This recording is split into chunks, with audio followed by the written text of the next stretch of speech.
Chapter 1, Dudley Demented. And I'm gonna skip a lot. Why is Vernon upset with Harry at the beginning of this chapter? He's wanting to listen to the news. Say that again? He's wanting to listen to the news. He's wanting to listen to the news. So?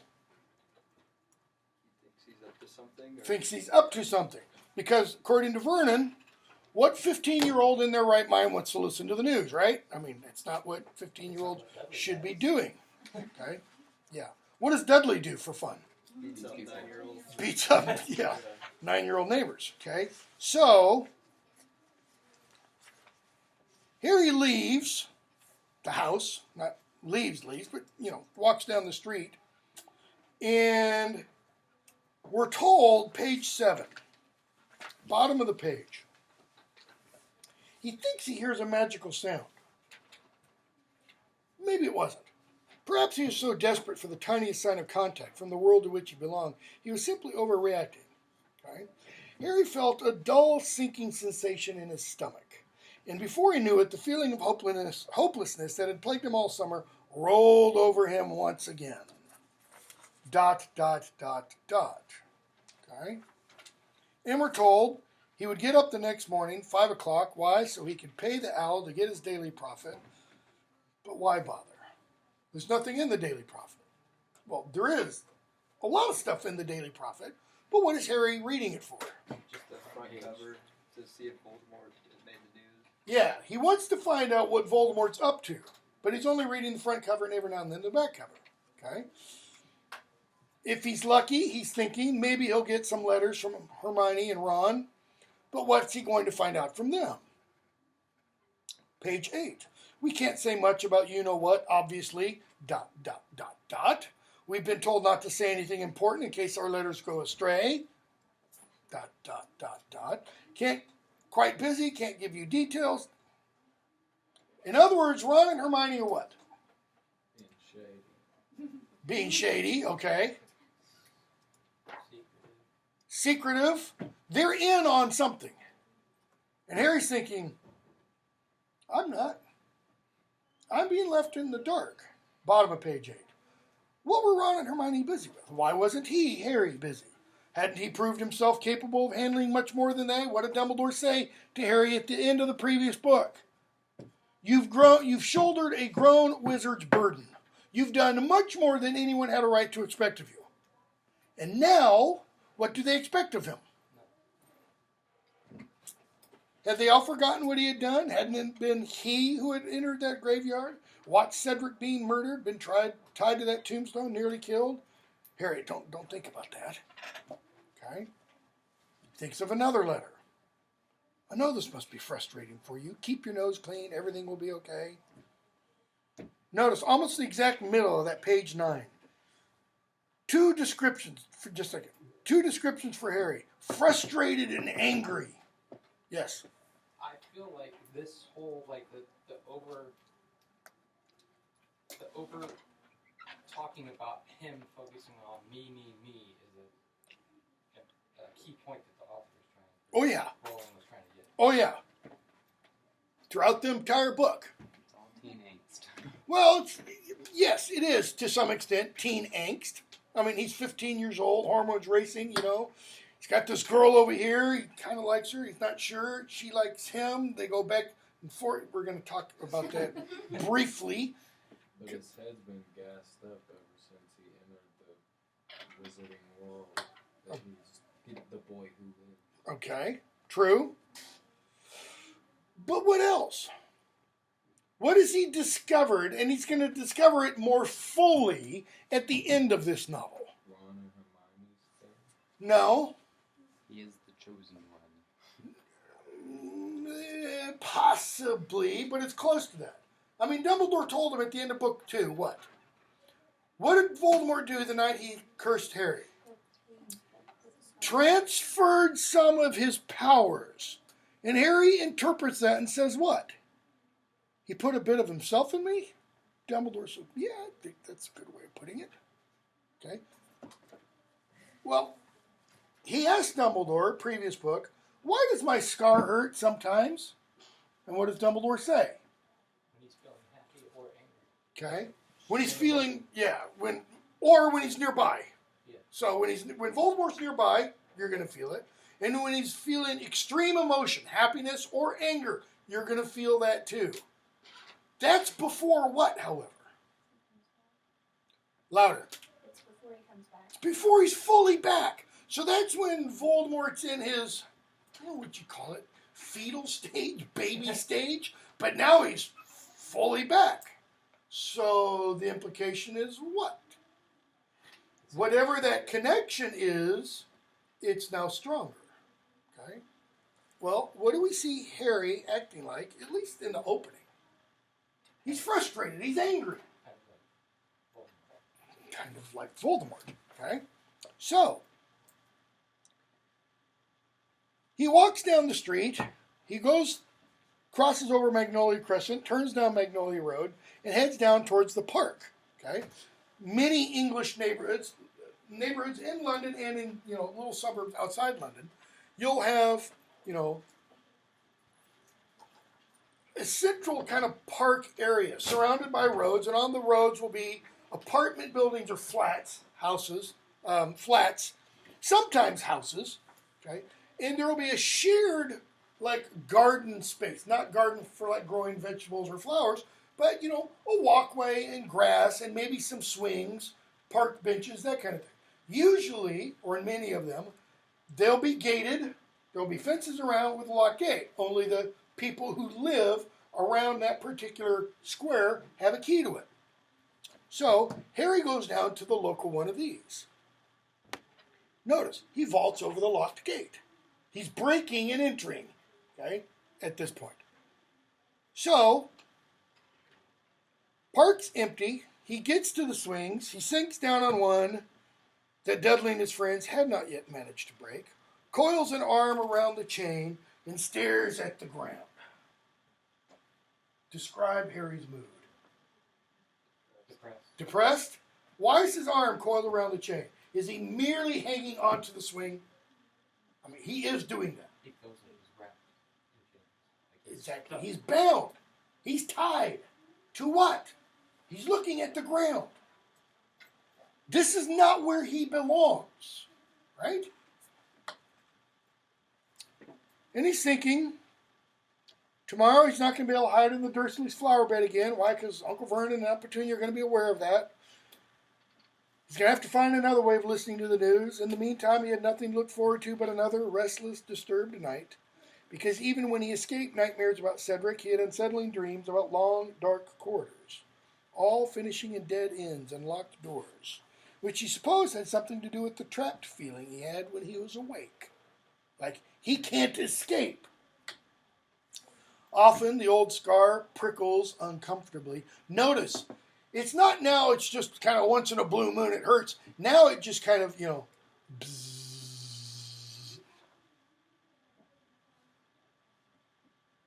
Meanwhile, he thinks there's nothing to worry about. Old news. The injustice of it all welled up inside him so that he wanted to yell with fury. If it hadn't been for him, nobody would even have known Voldemort was back. Because of me that anybody knows, Harry thinks. And what's his reward? His reward for being a good boy, for telling Dumbledore and such? He gets stuck in Little Winging. How could Dumbledore have forgotten him so easily? He hasn't gotten any word from Dumbledore, has he? Not once.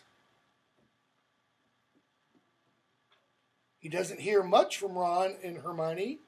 He knows they're together. Not together, but in the same place. These furious thoughts whirled around in Harry's head, and his insides writhed with anger. He's what? Jealous. I shouldn't use this analogy, but put a semi-automatic in his hand, and what's going to happen? Somebody's going to die. Okay? He is fit to be tied, angry. Knowing him, he probably wouldn't die. Well, Harry wouldn't. Okay? So he sees people come into the park at the other end. Dark figures crossing the grass, page 11.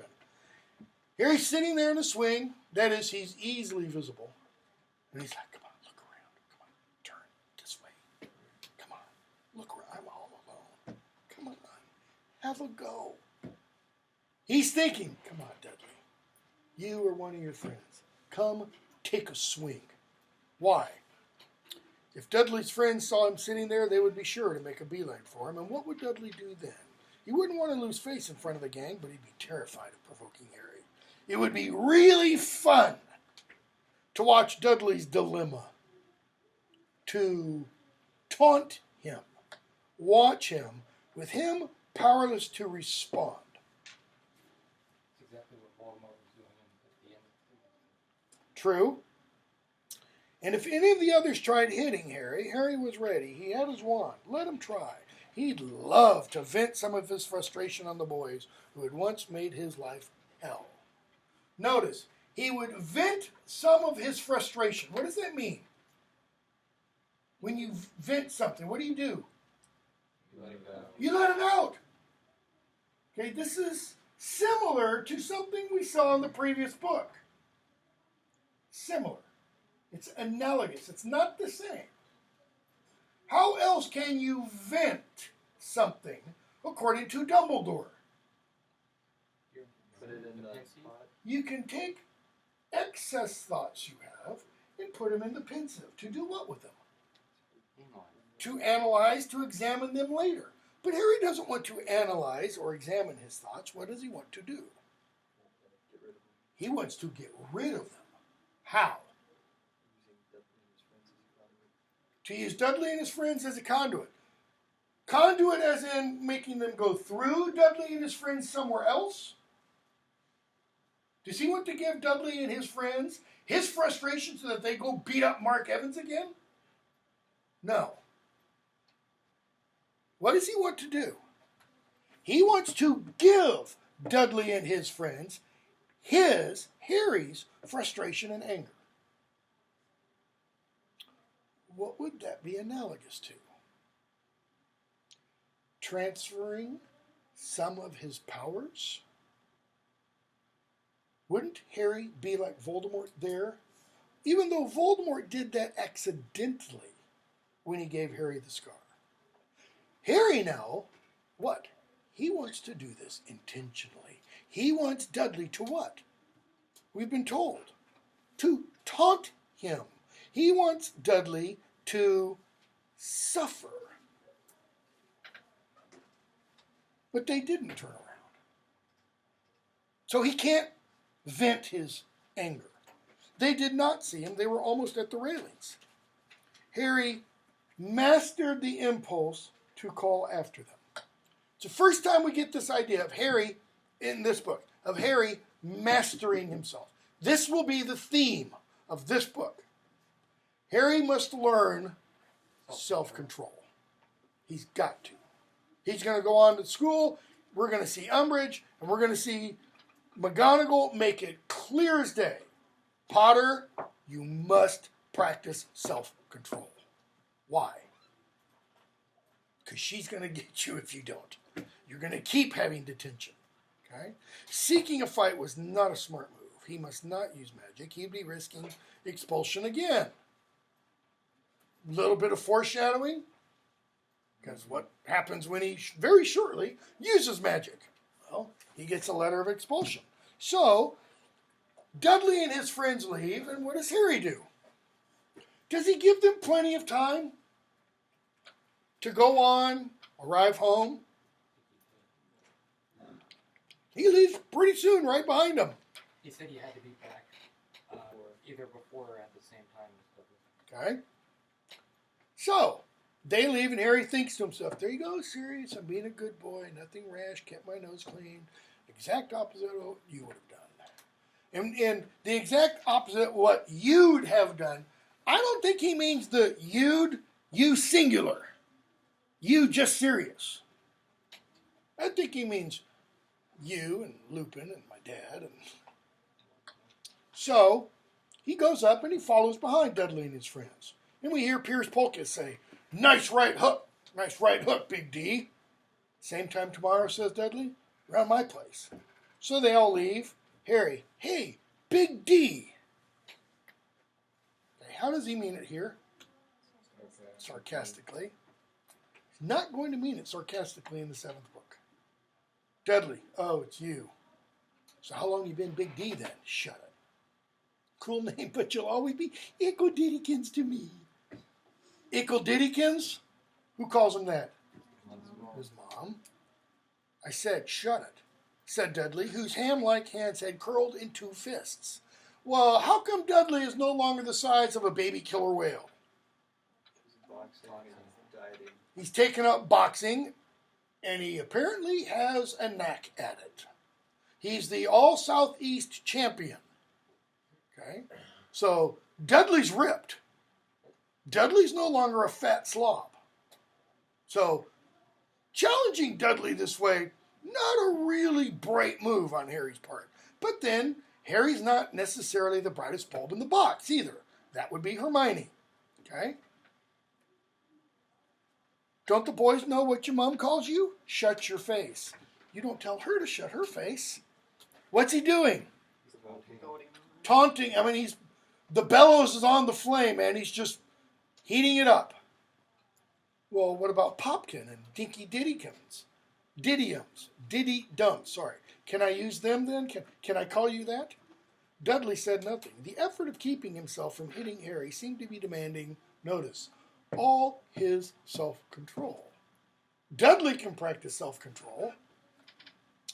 So you've been beating up tonight. Another 10-year-old? I know you did Mark Evans 2 nights ago. And I've always wondered, maybe one of you has an idea, or maybe one of you has read more in Pottermore or whatever. Why does she choose the name Mark Evans? Is there any significance? Is there any significance to the last name? Lily Evans. Harry's mom's last name is Evans. I don't know that there's any relation. I've never come across anything. Okay. It's just odd to me that there's that coincidence. He was asking for it. A 10-year-old? Harry, oh yeah? He cheeked me. Did he say you look like a pig that's been taught to walk on its hind? Because that's not cheek, Dad, you know. It's true. A muscle's twitching in Dudley's jaw. He's getting ready to burst.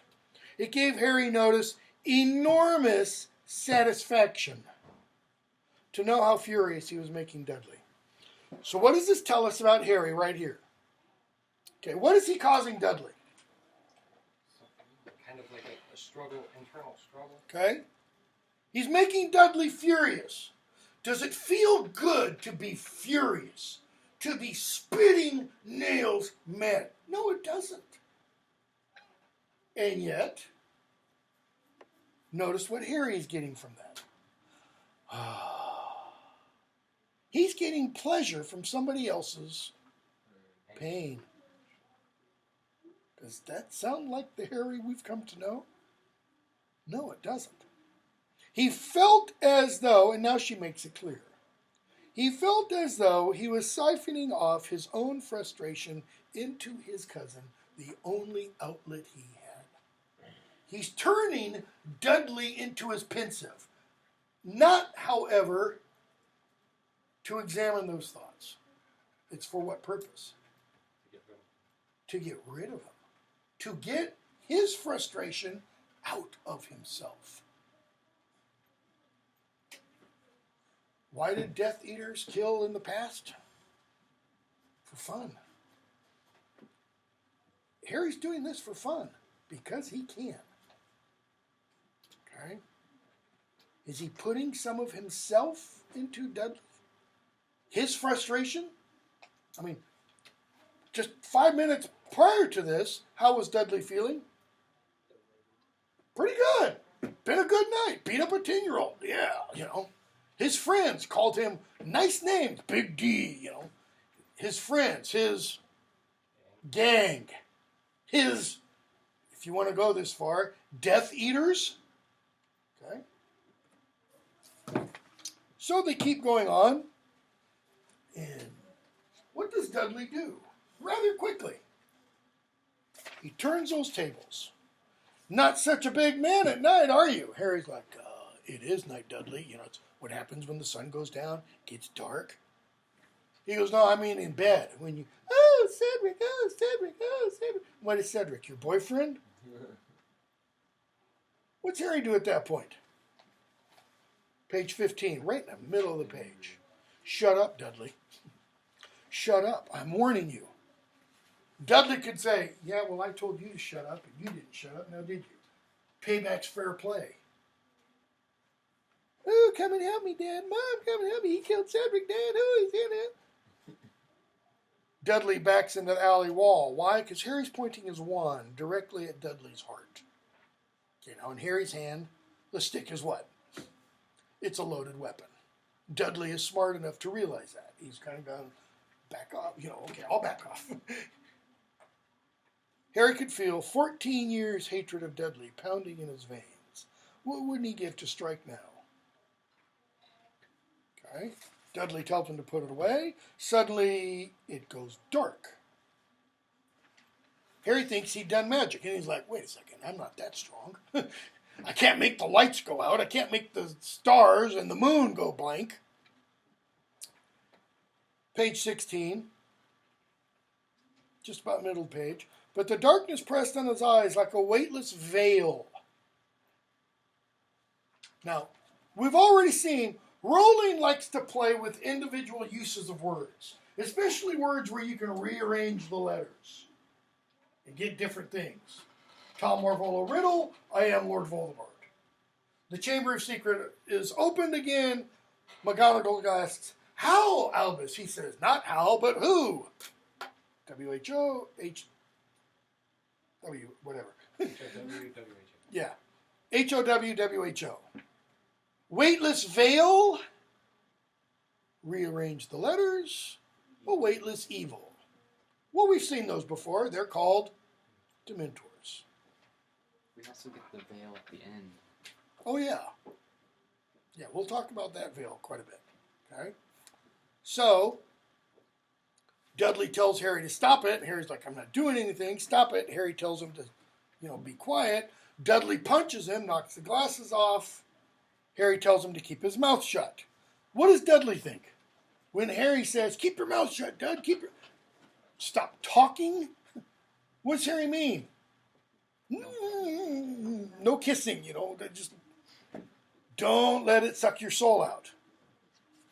So, notice, Harry has difficulty going to his happy place, coming up with this happy thought. Why?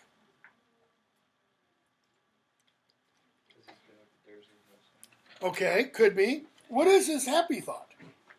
Page 18. But there was no happiness in him. The Dementor's icy fingers were closing on his throat. The high-pitched laughter was growing. He hears Voldemort bow to death. Harry, it might even be painless. I would not know. I've never died. He was never going to see Ron and Hermione again. And then, boom! That stag comes out of his wand like, gangbusters. Is that his happy thought? I'm never going to see Ron and Hermione again?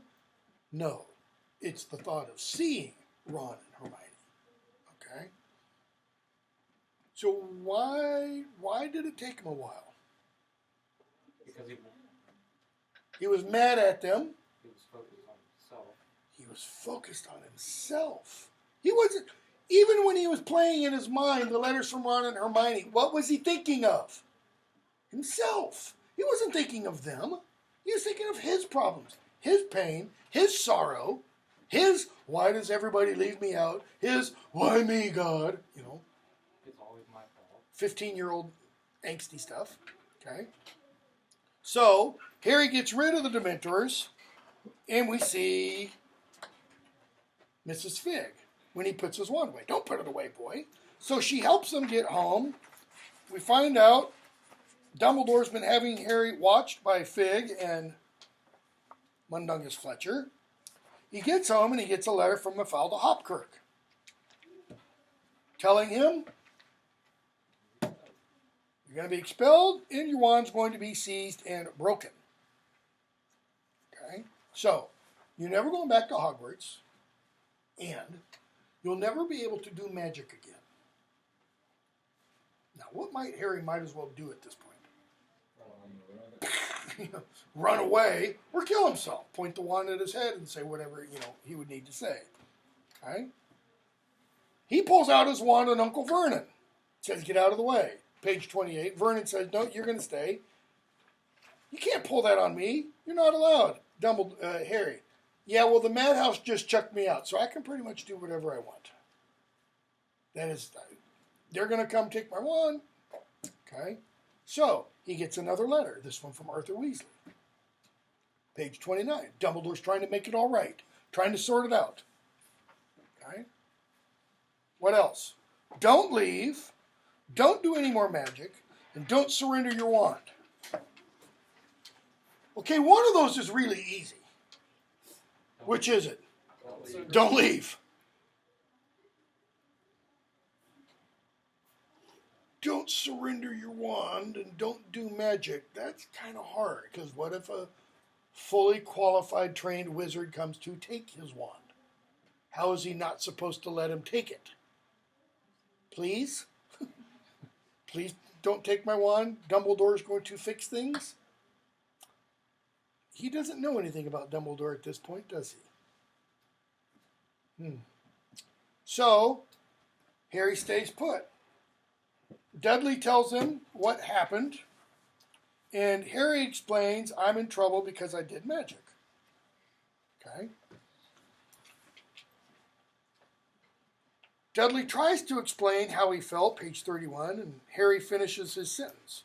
Felt as if you'd never be happy again. Yeah. Harry, it wasn't me. It was a couple Dementors. What? And notice, Dementors. He slows it down, breaks it into syllables. What the red hell are Dementors? They guard the wizard prison. Azkaban, says Aunt Petunia. And what happens to Harry's world from that point on? It just turns upside down. Or pick your image, inside out. He's not in Kansas anymore. Right? He suddenly realizes. After a pause, Harry asks, how'd you know about that? I heard that awful boy telling her about them years ago, she said jerkily. And we assume that awful boy is whom? James. Okay? It's only much later we realize that awful boy is somebody else who we will not name until everybody has read these books. Okay? Because Harry says, if you mean my mom and dad, why don't you just use their names? Harry was stunned. Except for one outburst years ago. When was that? He got his letter. When he got his letter. In the hut, on the rock, on the sea. Okay? In the course of which Aunt Petunia had screamed that Harry's mother had been a freak, he'd never heard her mention her sister. He was astounded. She had remembered this scrap of information about the magical world for so long, when she usually put all her energies into pretending it didn't exist altogether. Okay? Notice, Harry thinks she's merely remembering. Uncle Vernon opens his mouth, closes it again. Harry gets another letter. He's not going to be expelled. He's not going to have his wand confiscated. Instead, he's going to have a trial. Okay. So, he sits back down. Gets another letter. Vernon's getting angry because all the owls coming in. On page 35, the anger is coming back. Now, for the last few minutes at least, Harry hasn't been angry. Why? Louder? He's been distracted. Why else? What did it take to come up with the Expecto Patronum? You got to think of something happy. Ron and Hermione. Ron and Hermione, man. I mean, and he got rid of the Dementors. Okay? He had a little bit of hope when he got the letter from Arthur Weasley saying Dumbledore's trying to fix things. We're told a little bit of hope blossomed in his chest. Now, don't leave, whatever you do. And his temper was rising again, page 35. Wasn't anybody going to say, good job, Harry, well done for fighting off two Dementors single-handedly? Well, why should they? After all, 2 years ago, he fought off how many? Single-handedly. Okay? So, Harry says, page 37, he must have sent them. But who sent them? Lord Voldemort. He registered dimly how strange it was that the Dursleys, who flinched, winced, and squawked if they heard words like wizard, magic, or wand, could hear the name of the most evil wizard of all time without the slightest tremor. Hang on. I've heard that name. That was the one who murdered my parents, yes. But he's gone. The giant bloke said so. He's back. It felt very strange to be standing here in, notice, Aunt Petunia's kitchen, not Uncle Vernon's. Now, is that because a woman's place is in the kitchen? No. It's because she's the one who has an experience of Lord Voldemort. Vernon doesn't. Well, yeah, we'll talk about it in just a second. In Aunt Petunia's surgically clean kitchen beside the top of the range fridge. Now, you can't knock people for having a good refrigerator. And where else would you have a refrigerator but in the kitchen? In the widescreen television. A widescreen TV in the kitchen? Now, that's kind of weird. Or maybe it's not. I shouldn't step on toes. And talking calmly of Lord Voldemort to Uncle Vernon.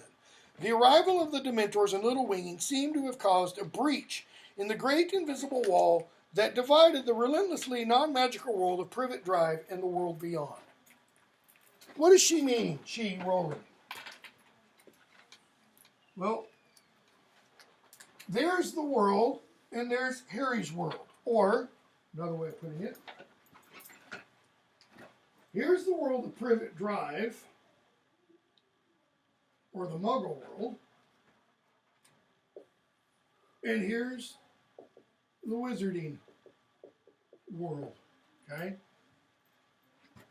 And now, what seems to have happened? Yeah. They're linked. They're together. How have they been separate? Because nothing's happened anything near where they live. Okay. They haven't had to experience anything magic. Okay. True. How else have they been separate? Or where have they been separate? In Harry's mind. Harry's the one who sees them separately. Okay? Look at that sentence again. The arrival of the Dementors and Little Winging seemed to have caused a breach in the great invisible wall that divided the relentlessly non-magical world of Privet Drive and the world beyond. But the very fact that Dementors can show up means what? There is no great invisible wall. The very fact that Harry lives there indicates there's no great invisible wall. Harry's two lives had somehow become fused, and everything had been turned upside down. Well, Harry's two lives are really what? They're one life. He just thinks of them as like this. Okay? Notice the imagery she is giving us. One is kind of other world and this world. His two lives, his other life and this life. The Dursleys were asking for details about the magical world, and Mrs. Figg knew Albus Dumbledore. Dementors were soaring around Little Winging, and he might never go back to Hogwarts. Okay? Everything is upside down. Aunt Petunia. Back. Why does she whisper? Because she understands the gravity of the situation. How? Without I'm sure saying Dumbledore- much from later books. I'm sure in the letter that Dumbledore left with Harry, he Okay. explained who Voldemort was.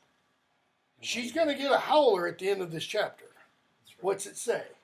Remember my last. Remember my last. Well, what was his last? And I'm going to give a little hint from later books. Was his last the letter he left with Harry? Or was the last another letter that she got from Dumbledore? That's implied, at least, in later books. I'll go this far. Dumbledore and Petunia Dursley had been correspondents. They had been corresponding back and forth.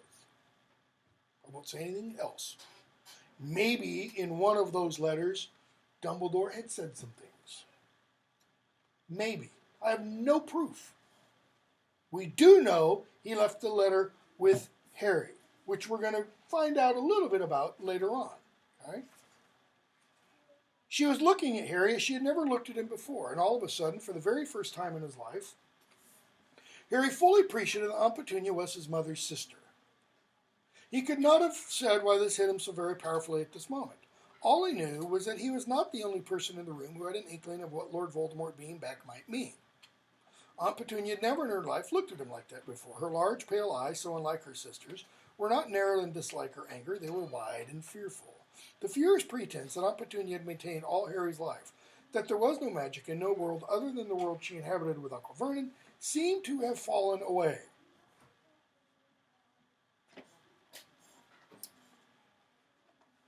When did Voldemort rise to power? Before?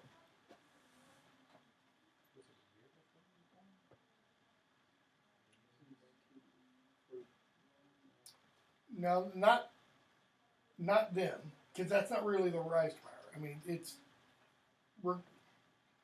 it's alluded to, and we're going to be told more later. Voldemort's rise to power corresponds with the same year James and Lily went off to Hogwarts. Okay. So, by rise to power, I mean people know about him. He's out in the open. So it's kind of like from beginning that time, okay, people start dying, disappearing, and such. Okay?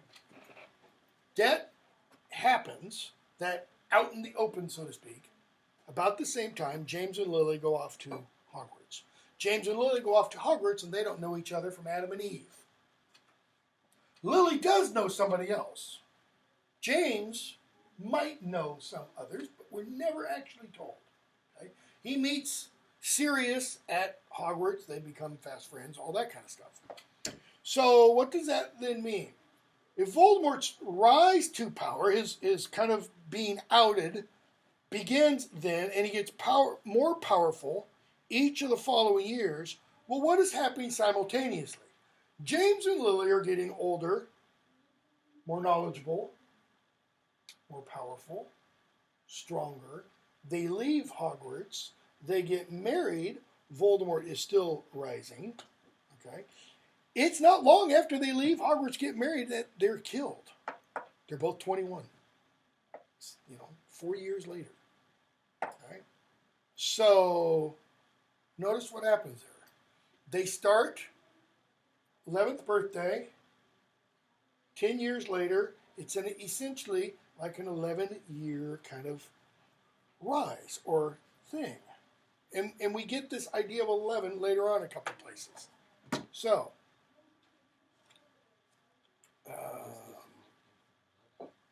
yeah, that I'm not sure yet. Anyways, Harry says yes. When she says, back, I saw him. Vernon, wait, hold on. The guy who killed your parents, he's back. Uh-huh. And he's sending dismembers after you. Nice little misstatement there, but yeah, they will kind of dismember him. Looks like it. Okay. Go. Leave. What's Vernon doing? Protecting his family. What is Harry to Vernon? No blood relation. Harry's blood relation to Petunia, but not to Vernon. Okay? Harry's like, I can't. I'm not supposed to leave. And the Howler comes. Remember my last. And Petunia says he stays. Okay? So the advance guard show up. How do they get the Dursleys to leave for the night so the advance guard can show up? They said, yeah. They want a gardening prize. During a drought. Lied to them, yeah, during a drought and such. And so we see all of these members of the advance guard. I'm not going to go over all of them, but Lupin, the real Mad Eye, Kingsley Shacklebolt, Tonks. Nymphadora Tonks, Okay. Emmeline Vance, Sturgis Podmore, Hestia Jones, Daedalus Diggle, Elphias Doge, a bunch of names we're going to see later, attached to people we will hear and talk with later, as well as attached to people who will be dead later. Okay? So they come and take Harry away. What does Moody have to do to Harry before they can leave? Page 54. Disillusion him. Okay, what is an illusion? It's something you're not properly seeing, right? So he's going to disillusion him so that he sees properly. I mean, think about this for a moment. What would it appear like if Harry were seen by muggles just flying through the air? That would be an illusion, because people don't just fly through the air. So he has to disillusion them. He has to make it so they can't see anything. Okay? And they take him off where? Where's the headquarters of the Order of the Phoenix? Number 12. Grimmauld. Pronounce that. Grimmauld. Or Grimmauld Place. It is a grim old place. Okay? Because it should be pronounced Grimmauld. But it's not. It's Grimmauld. So it's a grim old place. And what does Harry discover about Sirius's house? Ron and Hermione are there. What else? Sirius's mom is a piece of work. Well, or the portrait of her is. Got one side family portraits, the other side elf heads. There's a bunch of different magical creatures and things living in different woods. Right. Because they have to, clean the house and all that kind of stuff. So pages 62 and 63. Harry gets there. There's Ron and Hermione. And, Hermione gives him a hug, and Ron, essentially shakes his hand. We're told, page 63. Ron says, we wanted to tell you. Hermione says, we wanted to tell you things, but we were sworn to secrecy. And Harry says, yeah, I understand. Hermione's already told me. The warm glow that had flared inside him at the sight of his two best friends. Okay? That warm glow was earlier described as ardor. A-R-D-O-R. At the sight of his two friends was extinguished as something icy flooded the pit of his stomach. Okay? What's the icy thing that flooded the pit of his stomach? It's related to it. Ron mentions a name. Dumbledore. He's all excited at seeing Ron and Hermione, and then Ron mentions Dumbledore's name, and it's like, boom, cold freeze. Well, ardor means what? Love. That's why when you are ardent for something, you show passion for it. You show love for it. So it's what's kind of related to that. So when Ron mentions Dumbledore's name, love is what's happening to love. It's being quelled. It's being stopped. Okay? We're not told why. We don't get told why till almost the end of the novel. Okay? So they keep talking about Dumbledore, the Ministry of Magic, what's been going on. Harry says, page 65, maybe Dumbledore thinks I can't be trusted. Ron says, don't be thick. Or that I can't take care of myself. Hermione, of course he doesn't think that. Okay? So Harry starts yelling at them, and we get all the all caps. I'm going to skip a bunch again. We find out Percy and Arthur Weasley had a big row. Percy left. Harry can't believe this. Okay. Percy said a lot of stuff he probably shouldn't have said. Page 72. Said Dad was an idiot to run around with Dumbledore. That Dumbledore was heading for big trouble, and Dad was going to go down with him, and that he, Percy, knew where his loyalty lay, and it was with the Ministry. And if Mom and Dad were going to become traitors to the ministry, he was going to make sure everyone knew he didn't belong to the family anymore. So what's Percy do to his family?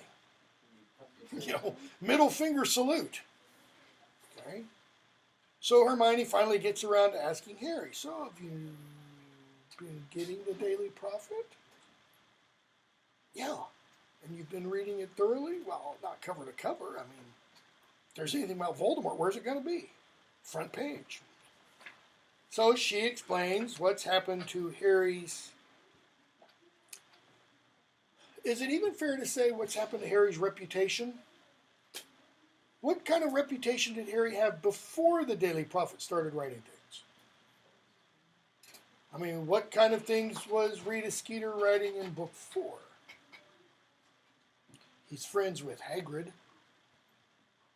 His girlfriend's Hermione. I mean, just all kinds of things. What else? What's the rest of his reputation based upon? The boy who lived. Okay. So, chapter 5. The meeting of the Order of the Phoenix finishes, and Harry goes down, and they're going to have a big dinner. They eat dinner, and Molly says it's time for the children to go to bed, page 87. Sirius, not just yet, Molly. And he looks at Harry. I'm surprised at you. I thought the first thing you do when you got here would be to start asking questions about Voldemort. Notice, not he who must not be named. Voldemort. The atmosphere in the room changed with the rapidity Harry associated with the arrival of Dementors. Partly because of the use of the name. Lupin, notice, who is about to take a sip of wine, lowers his goblet slowly, looking wary. Why? What are you going to tell me? Okay. Why else? This is a what's the word I want? This is like foreshadowing of a scene we're going to see later in the book. Okay? After the Marauders, take their owls, and they're sitting out by the lake, and what happens? Okay, I'm jumping way ahead. What happens? We see, or am I thinking of a different book? Or is that book 6? I get them all mixed up. It's this one, yeah. When they're taking their owls, and Harry sees this, okay, goes in the pensive. And you have Lupin sitting back, leaning against a tree, reading a book. And you have James and Sirius. And James is doing what? Okay, before them. Playing with the snitch, letting it fly away, and they're reaching out and grabbing it. And doing what simultaneously?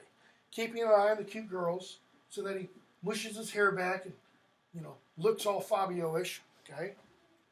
Meanwhile, Sirius is doing what? I'm bored. And Wormtail's sitting there twittering, just about peeing himself, we're told. And then comes Snape. And what happens? James says, look. Okay? And what does Lupin do? He knows what James and Sirius are about to do. What does he do? He holds that book like this, and he just lowers it a little bit to see what's going on. But he doesn't do what? Stop. He doesn't stop them. Okay? He is getting ready to take a drink. He lowers it. He doesn't take the drink.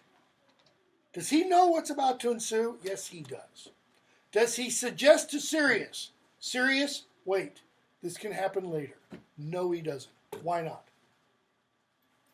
Because he never stands up to Sirius. Sirius and James are the leader of the group.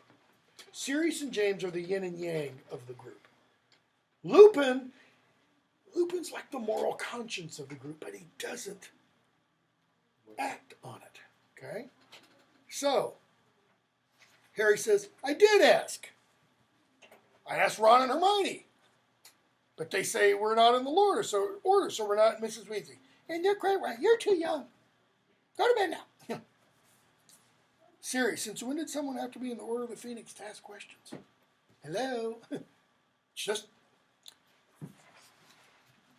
George, hang on. Fred, hey, how come he gets to have questions answered? So, Mrs. Weasley says it's not down to you to decide what's good for Harry. You haven't forgotten what Dumbledore said, I suppose. Which bit? Okay, which bit implies I've been told some things that you haven't been told.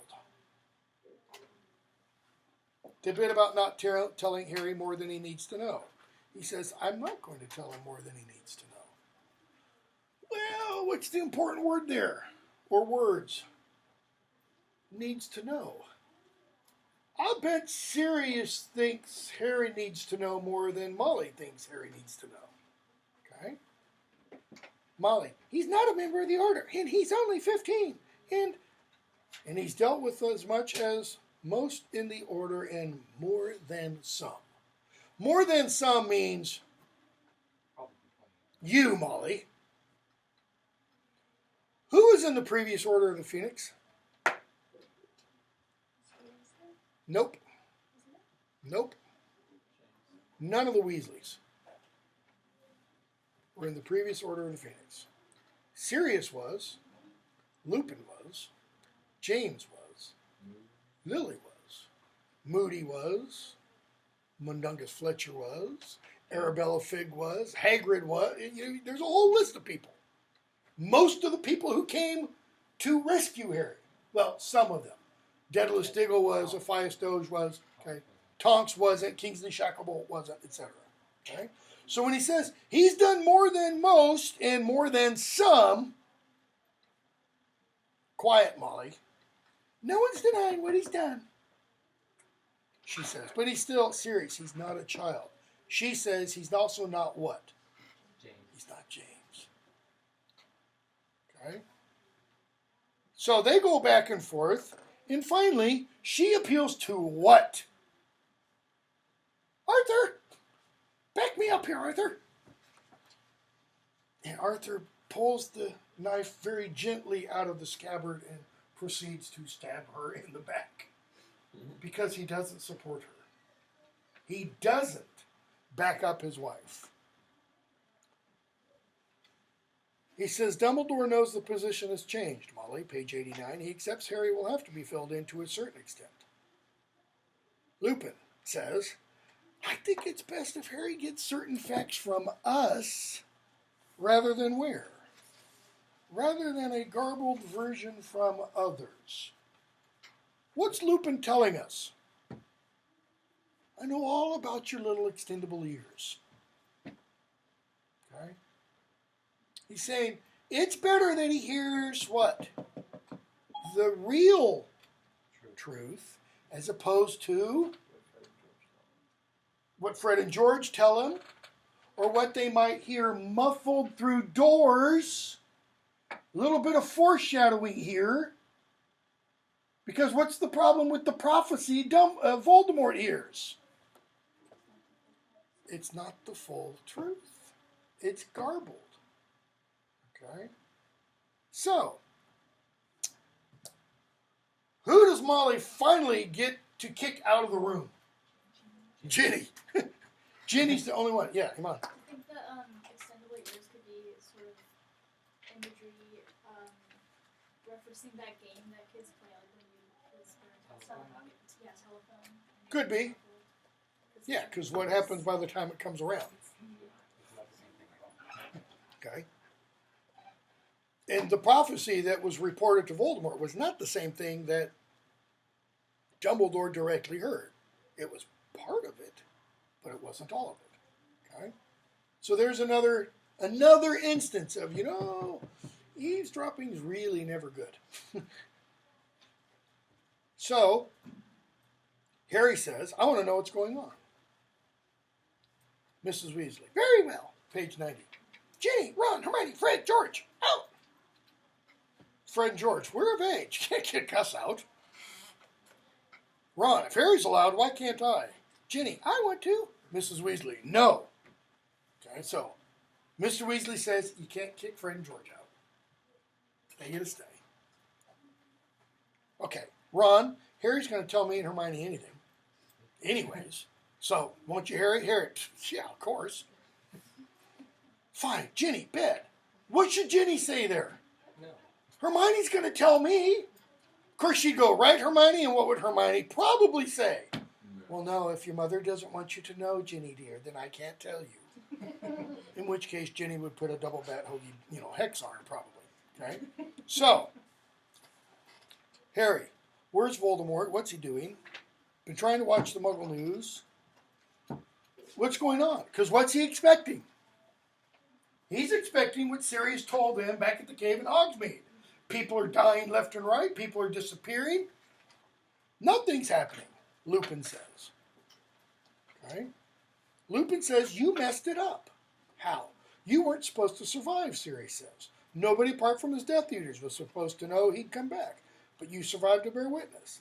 And you told the very last person he wanted to know, Dumbledore. Okay? Harry, and has that helped? No. So, Harry finds out what has happened to Dumbledore's reputation. He's almost worse than Gilderoy Lockhart. Well, it's a little overstatement, but, he hasn't won Witch Weekly's, Smile Award. He says, they tell him, Fudge is afraid of Dumbledore. They think Dumbledore's working against him. Like Dumbledore ever wanted to be Minister of Magic, Wasn't he offered for it? Yes, we're going to find out he was offered it 3 times. Okay? Voldemort says, I think you've been offered twice, Dumbledore says. Well, 3 really, but who's counting, Page 94. Lupin says, okay, so you see the problem. While the Ministry insists there's nothing to fear from Voldemort, it's hard to convince people he's back, especially as they don't really want to believe it in the first place. If they don't want to believe it, it makes it that much harder. Because what does that mean? To want to believe it. To desire to believe what?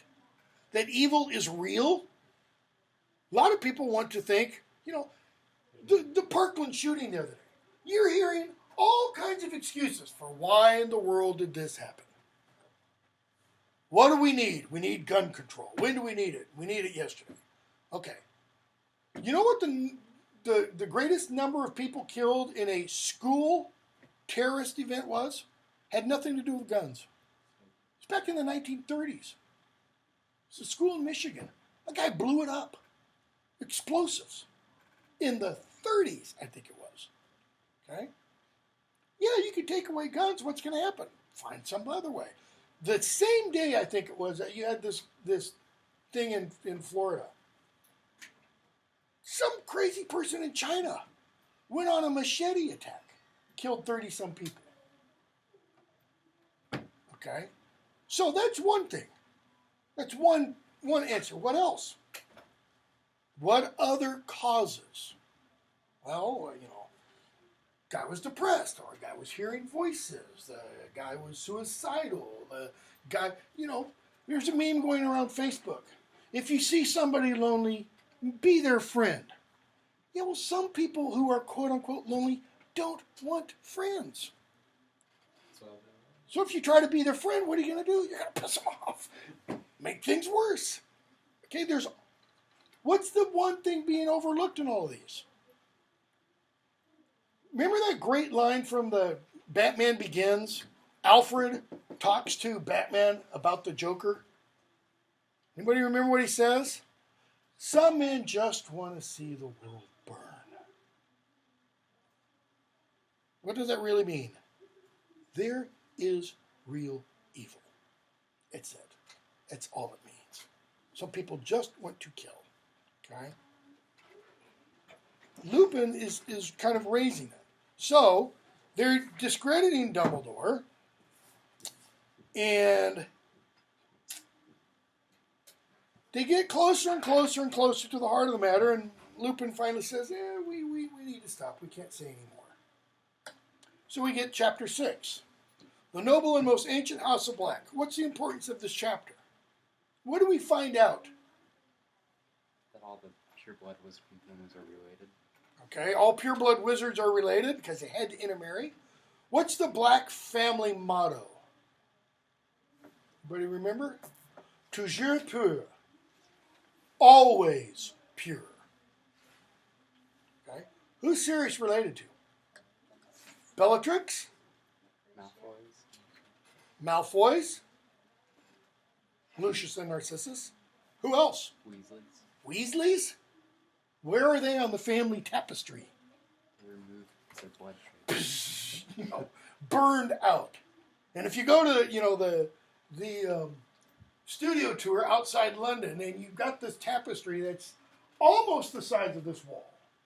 Literally almost. And it's a real hand-woven tapestry. I mean, they've got all the names and everything. And they've got birth dates and death dates and anniversaries and stuff. And every now and then you see one with it looks like somebody took a cigarette to it and just melted the fibers of it at various places. All right?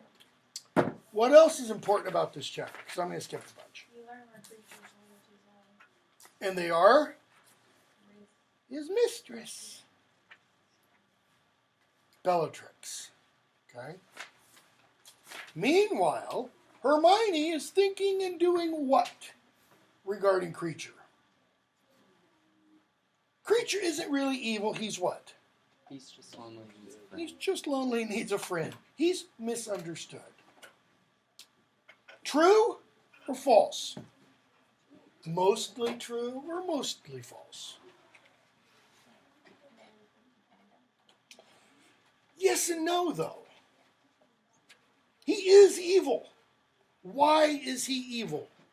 Is it because he chooses evil? Is it because Creature goes down to his little lair, his little den with his little shrine of Bellatrix, and he says prayers to her and says, I will serve the master of the precious, goes all Gollum and stuff? No. Why is Creature the way he is? Because he doesn't know any better. He is the way he is because he is, we find out later, what he's been made to be. What do we find out about Creature that is very good in him? He is loyal. Loyalty is a virtue. Yes, even if it is directed to the wrong individual. Why is his loyalty directed to Bellatrix? She's related to his mistress. Okay? Who is he ultimately the most loyal to? Can't answer that. Can't answer that question. Just wipe. Don't answer. Don't answer. So, I'm going to skip a bunch. Harry goes off to the Ministry of Magic for his trial. Okay? And he sees something when he goes in that Dumbledore is later on going to say is a lie. What is it? In the elevator? What's the big thing in the atrium? The statue? The big statue. What is in the statue? What comprises the statue? You've got a goblin, house elf, centaur, witch, and wizard.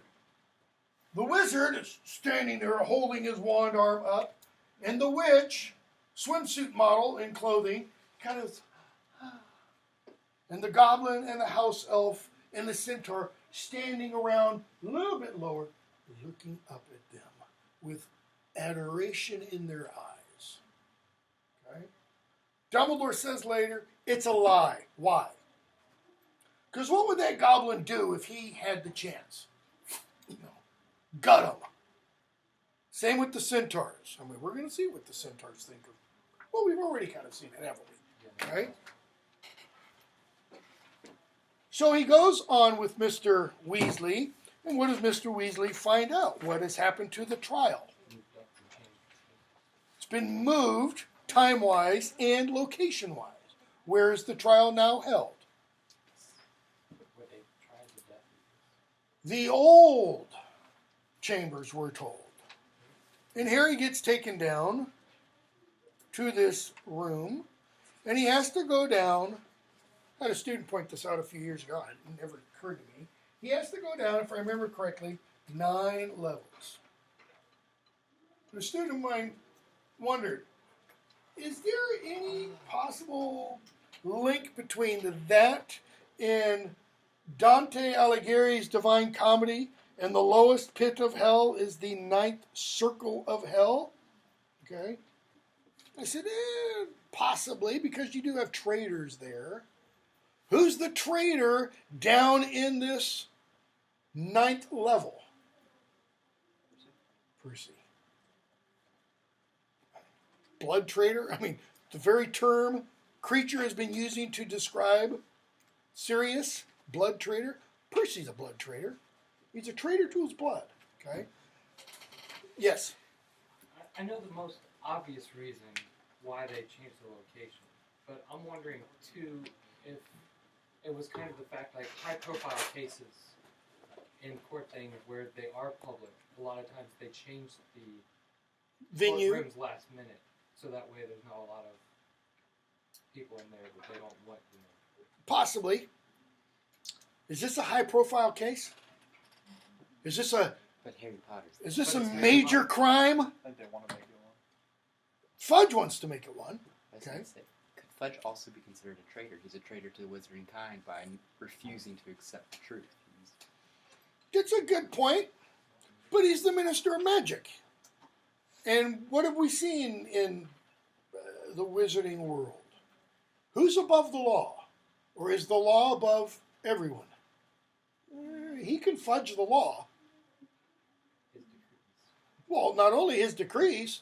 Harry, we're not going to worry about you blowing up your aunt. It was an accident. Harry's like, yeah, but last year you threatened me with expulsion for magic I didn't even do. Yeah, but Harry, it's not last year anymore. Circumstances change. You don't want to be expelled. Well, no. Well, then we won't worry about it. In other words, law schma. We don't. I can do what? I can overrule the law. That's pretty dangerous when one person can do that. Okay? Yeah, it could lead to that. Okay? So, how does Harry get off free? Because Fig was a witness. Okay, Arabella Fig was a witness brought in by whom? Dumbledore. His attorney?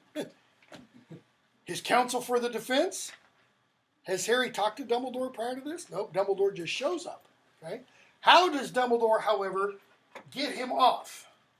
He doesn't only bring in Arabella Fig, what else? What do lawyers do? Logic. Reason.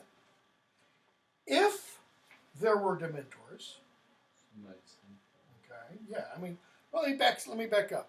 If Dementors are under the authority and power and control of the Ministry of Magic, and if there were Dementors in Little Winging, then, if those are true, and they attacked Harry, then Harry had every right to be able to use magic. But moreover, if they were there, then it obviously follows somebody at the ministry gave orders for them to be there. Fudge is like, well, I don't see the logic of that. And Dumbledore says, okay, let's start. Go back to the first premise. Ministry of Magic is in control. Dementor showed up. Therefore, the only answer is somebody gave them orders to. Okay? What else helps Harry get off? A person, one of the judges, asks him a question. That he can create I can't remember. Corporeal Patronus. Yeah. He says, well, I did a Patronus. She goes, well, stop. A corporeal Patronus? He's like, I don't know those big words, corporeal. She says, it had a body? Oh, yeah. It always does. What do you mean it always does? How long have you been doing this? Since my third year. You've been making a corporeal Patronus since your third year. Yeah, Professor Lupin taught me how. Impressive magic. What's Fudge say? Yeah, exactly. And yet, apparently among the other judges, they're kind of like, yeah, it does. Because what did Lupin tell him? There are some fully qualified wizards who can't do that. Okay? It's where we get introduced to Dolores Jane Umbridge, by the way. Question about the kind of judicial system here. It seems like there's a much easier way to find and put somebody on trial, and it's just take the memories out of their head and analyze them, and do that with all the, basically a large pensive. A lot of instances like that. Yeah, you could. What else could you do? But Erase also the according memories. to book Just 6, be like, read their mind. Go in there. Legilimency. or even Veritaserum. Just shoot them up, and spill the beans. But we don't use these beans. I don't know why. I kind of feel the reason why they also included the corporeal Patronus was so it was a demonstration why Fudge, you're trying to dignify or legitify why Fudge sent Umbridge in to begin with, because then the rest of the ministry is like, oh wow, they're learning stuff that we don't deem that they should. Could be. Yeah, I mean, I think you get more of that from what Rita Skeeter reported the previous year. And what were we told at the end of the previous book? Fudge reads the Daily Prophet and believes it. He believes Rita Skeeter. There's a problem with that. Fudge should be getting the equivalent of what? The president's daily brief. Let's not use Fudge, let's use Trump. Trump apparently believes, from all accounts, what he hears on Fox and Friends in the morning at 8 o'clock in the morning. And he gives that as much credence as he gives his presidential daily brief. That is composed for him by the heads of the National Intelligence Services.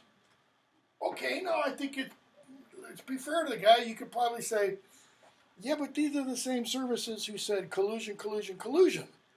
And nothing's been shown or proven. In other words, he's got some reason not to believe.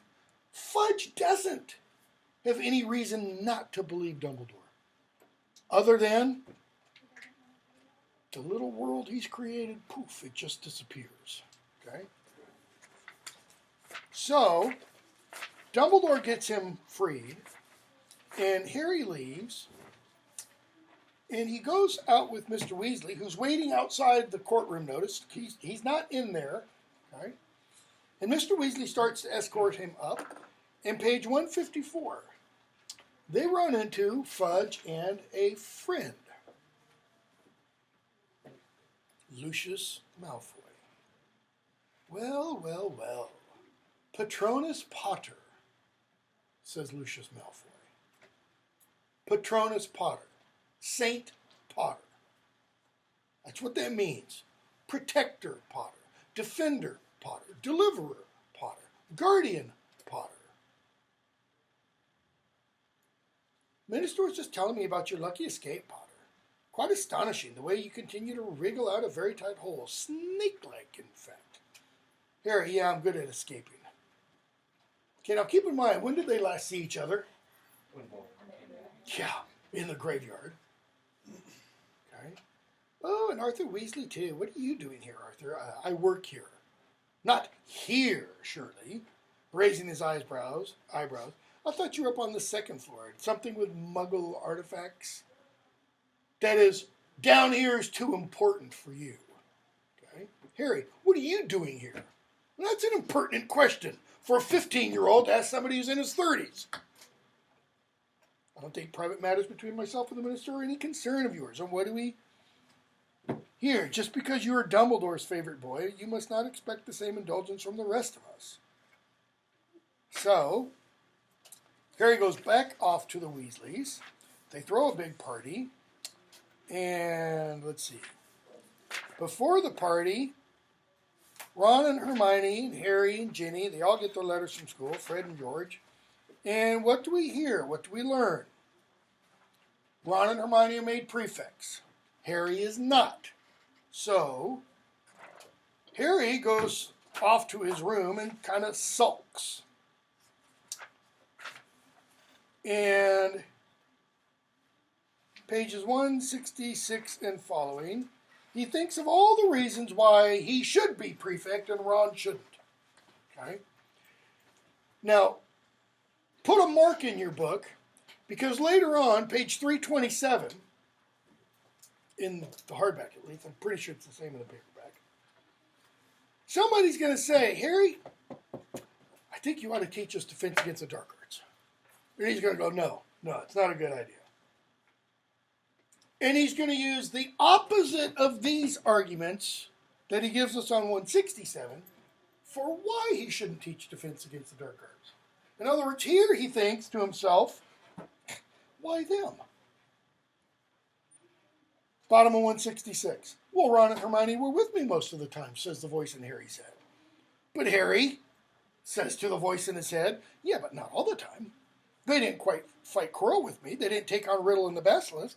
They didn't get rid of all those Dementors. They weren't in the graveyard. And in the future, he's going to say, yeah, but I didn't play any of this stuff. I had help every time. Okay. Here, when he's feeling bad for himself, he thinks of all the things I've done. Later, when he doesn't want the responsibility somebody's trying to put on him, he tries to pass the buck. Okay?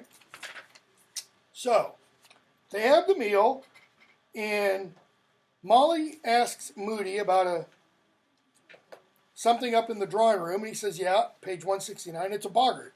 Want me to go get rid of it? She says, no, don't worry about it. I'll take care of it later. So they finish the meal, and do I have time to write all these down? No, I won't write them down. And Moody pulls out a photograph for Harry. Page 173 and following.